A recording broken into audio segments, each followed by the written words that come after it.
दोस्तों नमस्कार, मैं हूं पप्पू और आप देख रहे हैं स्टडी पप्पू। तो चलिए आज हम पढ़ते हैं छंद। छंद हमारे बोर्ड के कोई भी एग्ज़ाम हो या अदर कॉम्पिटिटिव एग्ज़ाम हो, सभी में हमारे लिए छंद ज़रूर पूछा जाता है। तो छंद से एक ना एक क्वेश्चन ज़रूर बनता है। चलिए हम छंद को जान लेते हैं, छंद क्या है। तो सबसे पहले जानते हैं कि छंद क्या है। तो छंद शब्द छद धातु से बना है।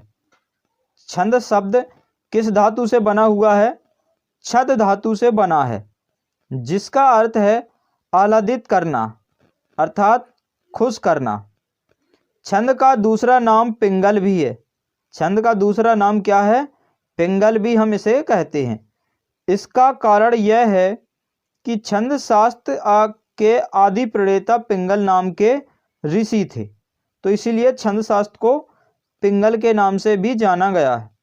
छंद शास्त्र का सर्वप्रथम उल्लेख ऋग्वेद में मिलता है। ये भी प्रश्न बन सकता है कि छंद शास्त्र का उल्लेख कहाँ पर मिलता है, कौन से ग्रंथ में मिलता है। तो हमें बताना है ऋग्वेद में मिलता है। इसके बाद है छंद के अंग। तो छंद के निम्नलिखित अंग हैं। पहला है चरण। तो चरण क्या होते हैं, इनको हम जानते हैं। छंद के प्रायः 4 भाग होते हैं। इनमें से प्रत्येक को चरण कहते हैं। दूसरे शब्दों में छंद के चतुर्थांश यानी चतुर्थ भाग को चरण कहते हैं। कुछ छंदों में चरण तो 4 होते हैं, लेकिन वे लिखे 2 ही पंक्तियों में जाते हैं, जैसे दोहा, सोरठा आदि। ऐसे छंद की प्रत्येक पंक्ति को दल कहते हैं। हिंदी में कुछ छंद 6-6 पंक्तियों या दलों में लिखे जाते हैं।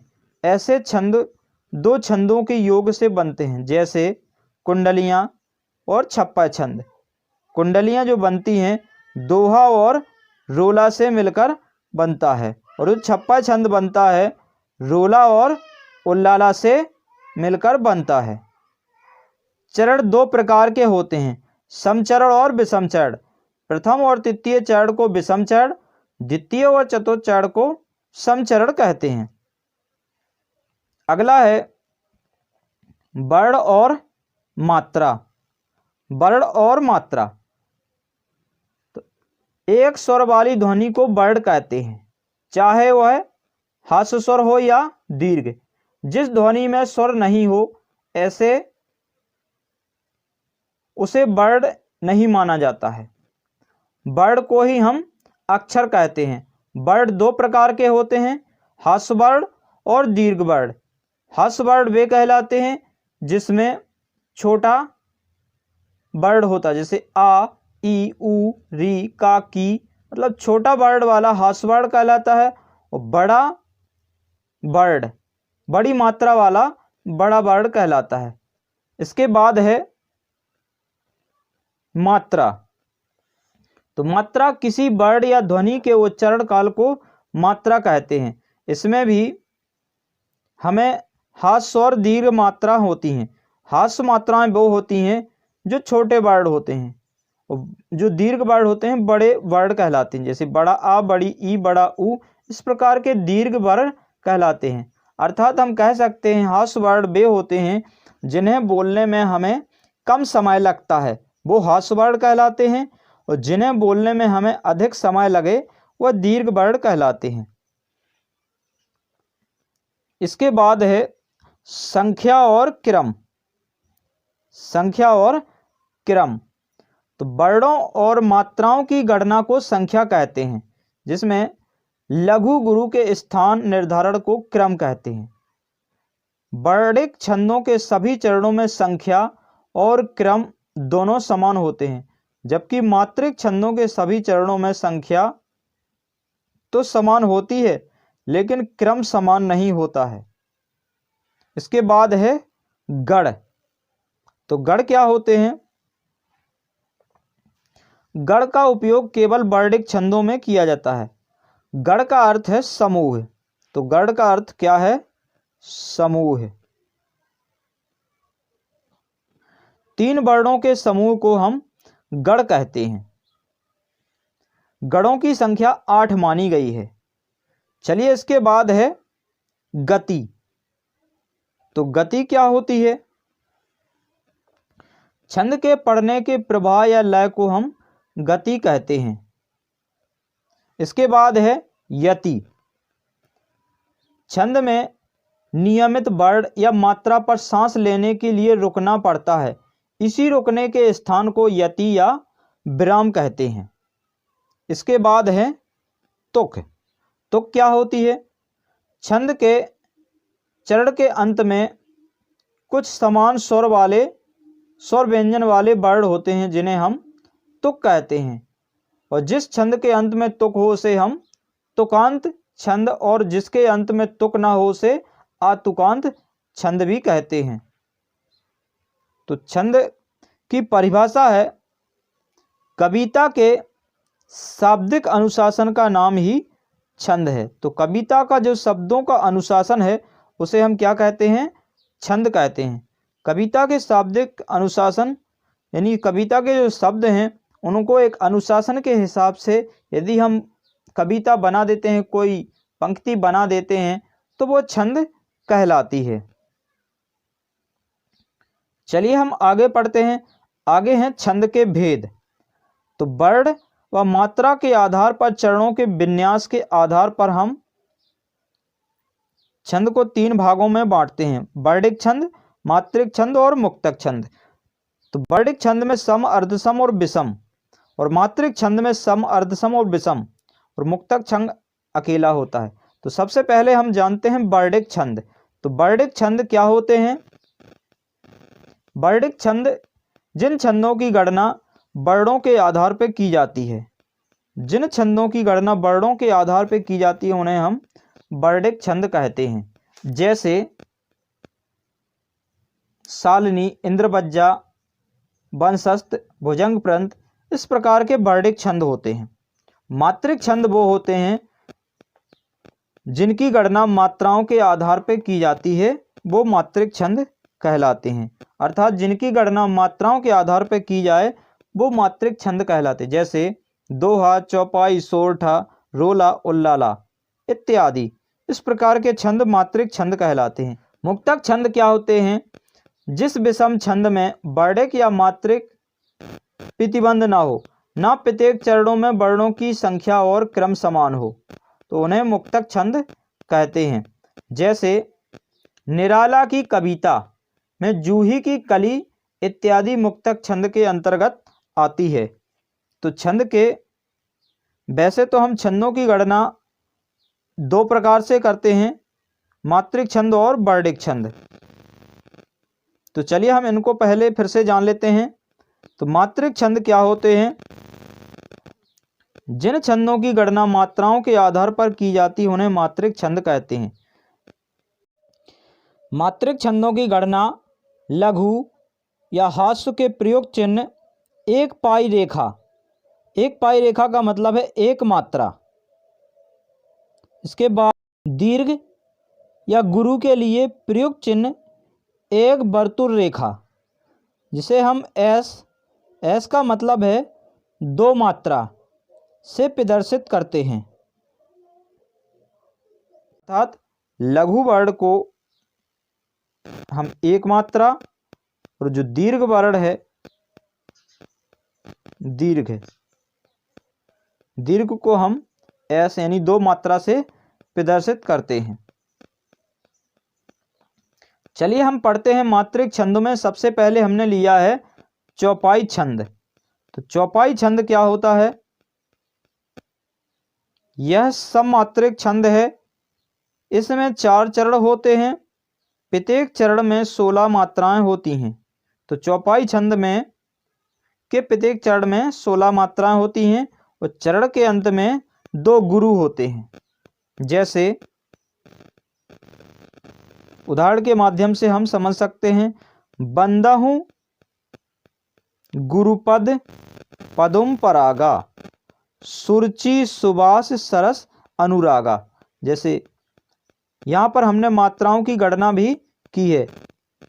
बाकी बा पर चांद बिंदी है जिसकी हमने 2 मात्राएं, दा की 1 मात्रा, उ की 1 मात्रा, और गु की 1 मात्रा, रु की 1 मात्रा, पा की 1 मात्रा और दा की 1 मात्रा।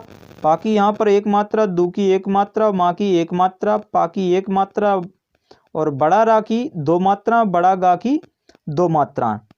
मतलब हम कह सकते हैं जो छोटे वर्ड हैं हमने 1 मात्रा से प्रदर्शित किया, जो बड़े वर्ड हैं जिनमें बड़ी मात्रा है उनको एस से प्रदर्शित किया गया है।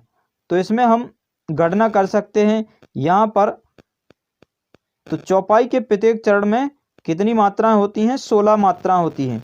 तो यहाँ पर हम गणना कर सकते हैं 2 और 2 4, 2 6, 2 8, 2 10 और 11, 1 12 और 2 14 और 2 16। तो यहाँ पर हमें 16 मात्राएं हैं। मतलब चौपाई के प्रत्येक चरण में आपको 16 मात्राएं मिलेगी। तो इन्हीं मात्राओं के आधार पर हम छंद की गणना कर सकते हैं और छंद के बारे में बता सकते हैं। अब प्रश्न इस प्रकार से आता है कि बंदहु गुरुपद पदुम परागा सुरुचि सुबस सरस अनुरागा में कौन सा छंद है? तो हम इसकी गणना कौन किस आधार पर करेंगे? तो हम इसकी गणना मात्राओं की गणना करेंगे, मात्राओं की गिनती करेंगे। तो उसी आधार पर हम छंद को बता सकते हैं कि इसमें चौपाई छंद है। ठीक, इसके बाद हम पढ़ते हैं अगला दोहा छंद। दोहा छंद यह अर्ध सममात्रिक छंद है। इसमें 24 मात्राएं होती हैं।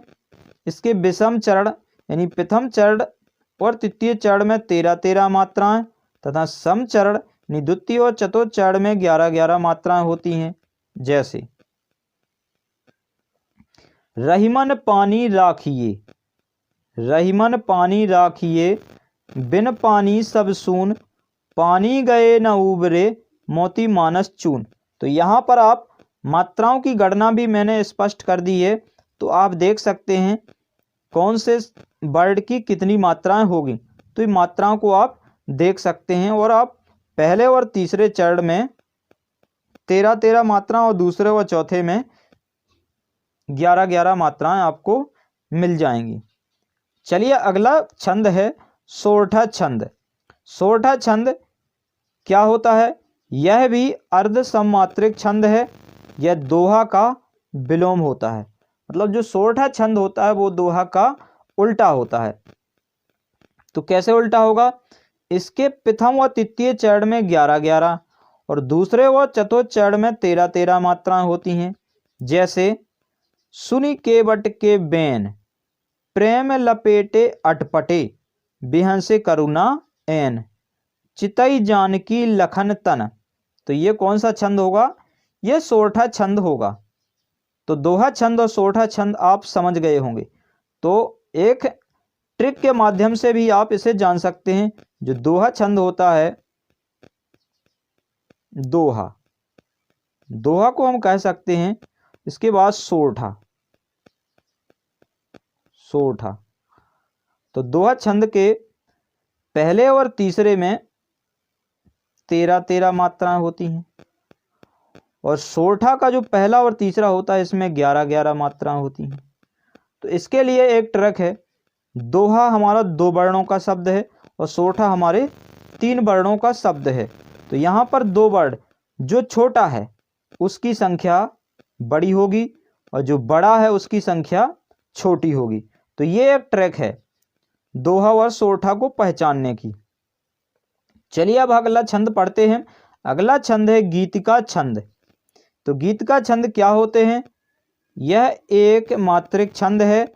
इसके प्रत्येक चरण में 14-12 के विराम से 26 मात्राएं होती हैं। अंत में लघु गुरु होते हैं। तो अंत में लघु गुरु होते हैं। जैसे हे प्रभु आनंद दाता ज्ञान हमको दीजिए,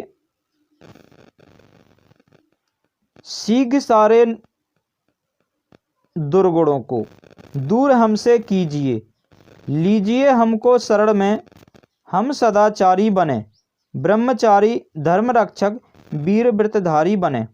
तो ये हमारा गीत का छंद होगा। तो गीत का छंद के प्रत्येक चरण में 14-12 के विराम से 26 मात्राएं होती हैं। इसके बाद अगला छंद है हरि गीत का छंद। तो हरि गीत का, तो गीत का में हरि जुड़ गया है, मतलब 2 वर्ड इसमें बढ़ गए हैं, तो 2 अंक इसमें भी बढ़ जाएंगे। चलिए हम जानते हैं कहाँ 2 वर्ड बढ़ेंगे। तो इसके 4 चरण होते हैं। प्रत्येक चरण में 16 और 12 के विराम से 28 मात्राएं होती हैं। अंत में लघु गुरु होते हैं। जैसे श्री कृष्ण के सुन बचन, अर्जुन क्रोध से जलने लगे, सब शोक अपना भूलकर करतल युगल मलने लगे। संसार देखें अब हमारे, शत्रु रण में मृत पड़े, करते हुए यह घोषणा वे हो गए उठकर खड़े। तो ये हमारा हरि गीत का छंद होगा। तो गीत का छंद में 26 मात्राएं होती हैं और हरि गीत का में 28 मात्राएं होती हैं। तो आप नाम से भी जान सकते हैं कि गीत का और हरि गीत का। तो गीत का के बाद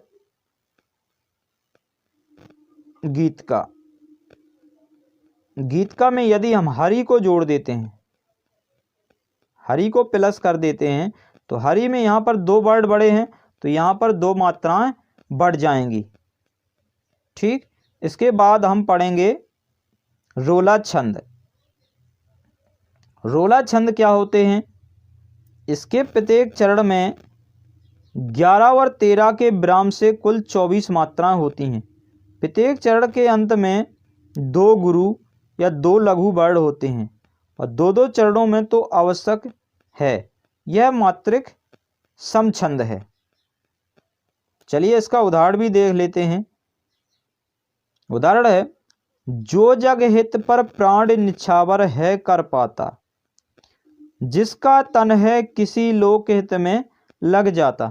मात्राओं की गणना हमने ऊपर बताई है, तो इस प्रकार से आप मात्राओं की गणना देख सकते हैं कि प्रत्येक चरण में 11 और 13 के विराम से 24 मात्राएं होंगी। तो यहाँ पर 1 2 2 4 2 6 2 8 10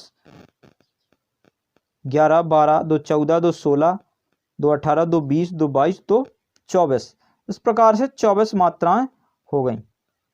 चलिए हम अगला छंद पढ़ते हैं, उल्लाला छंद। तो उल्लाला छंद क्या होते हैं? यह अर्ध सममात्रिक छंद है। इसके पहले और तीसरे चरण में 15-15 मात्राएं, दूसरे और चौथे चरण में 13-13 मात्राएं होती हैं। तो उल्लाला छंद होता है जो पहले और तीसरे में 15-15 मात्राएं, दूसरे और चौथे में 13-13 मात्राएं होती हैं। जैसे करते अभिषेक पयोद हैं, बलहारी इस वेश की, हे मातृभूमि तू सत्य ही सगुण मूर्ति सर्वेश की। तो यहाँ पर उल्लाला छंद होगा।